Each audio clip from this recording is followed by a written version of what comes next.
दोस्तों, आज हम बात करेंगे उस चीज की जो हमारे घर के मुख्य द्वार पर सालों से बनी हुई है, लेकिन हम में से बहुत कम लोग जानते हैं कि आखिर बनती क्यों है। हाँ, मैं बात कर रहा हूं उन स्वस्तिक और ओम निशान की जो हमारी दहलीज को सजाते हैं। तो अगर तुम्हें भी ये जानना है कि ये सिर्फ धार्मिक चिन्ह भर है या इनके पीछे कोई वैज्ञानिक या फिर कोई दिलचस्प कहानी छिपी है, तो ये वीडियो तुम्हारे लिए ही है। बिल्कुल अंत तक देखना। चलो एक छोटी सी कहानी से समझते हैं। मान लो तुम्हारे घर में कोई बहुत बड़ा मेहमान आने वाला है, तो तुम सबसे पहले क्या करोगे? पूरे घर की साफ सफाई, फिर एक सुंदर रंगोली से दरवाजे को सजाओगे और शायद मिठाई का डिब्बा भी रख दोगे, है ना? तो हमारे सनातन संस्कारों में माना जाता है कि हर घर में साक्षात लक्ष्मी जी और विष्णु जी निवास करते हैं। वो ही हमारे घर के असली मुखिया है।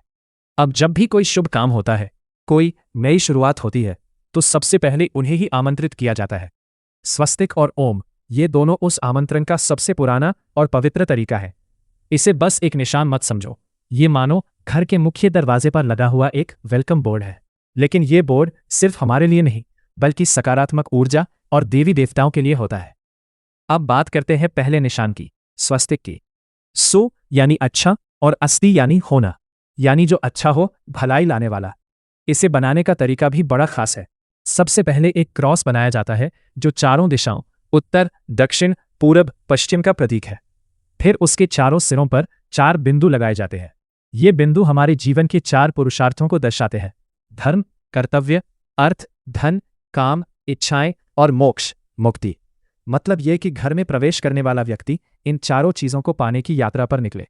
एक और मान्यता है कि स्वस्तिक के चारों भुजाएं 4 वेदों की तरफ इशारा करती हैं, और इसे बनाने से घर में विद्या और ज्ञान का वास होता है। वहीं दूसरी तरफ ओम है। ओम को सबसे मूल मंत्र कहा जाता है। विज्ञान कहता है कि ब्रह्मांड की हर चीज कंपन करती है, और ओम उसी आदि ध्वनि का प्रतीक है। जब हम ओम लिखते हैं तो मानो हम पूरे ब्रह्मांड की ऊर्जा को अपने घर में आमंत्रित कर रहे हैं। ये हमें याद दिलाता है कि ये घर सिर्फ ईंट पत्थर का ढांचा नहीं, बल्कि एक साधना स्थल है, एक तीर्थ है। अब इसे सिर्फ धर्म से ना जोड़ो, इसमें विज्ञान और व्यवहारिकता भी छिपी है। पुराने जमाने में जब लिखना पढ़ना आम नहीं था, तो स्वस्तिक और ओम जैसे चिन्ह ही शुभता के सार्वभौमिक प्रतीक थे। कोई भी, चाहे वो किसी भी भाषा का जानकार हो, ये देखकर समझ जाता था कि ये घर शुभ है, यहाँ सकारात्मक विचार है। ये एक तरह का एनर्जी एक्सचेंज का पॉइंट भी है। जब तुम सुबह सुबह नहा धोकर केसर या हल्दी से ये चिन्ह बनाते हो, तो तुम्हारा दिन की शुरुआत एक पॉजिटिविटी और फोकस के साथ होती है। ये एक मेडिटेटिव एक्ट की तरह है जो तुम्हारे मन को शांत करता है। साथ ही घर का मुख्य द्वार एनर्जी का सबसे बड़ा जरिया होता है। वास्तुशास्त्र के अनुसार ऐसे पवित्र चिन्ह नकारात्मक ऊर्जा को घर में प्रवेश करने से रोकते हैं और सकारात्मक ऊर्जा के लिए रास्ता बनाते हैं।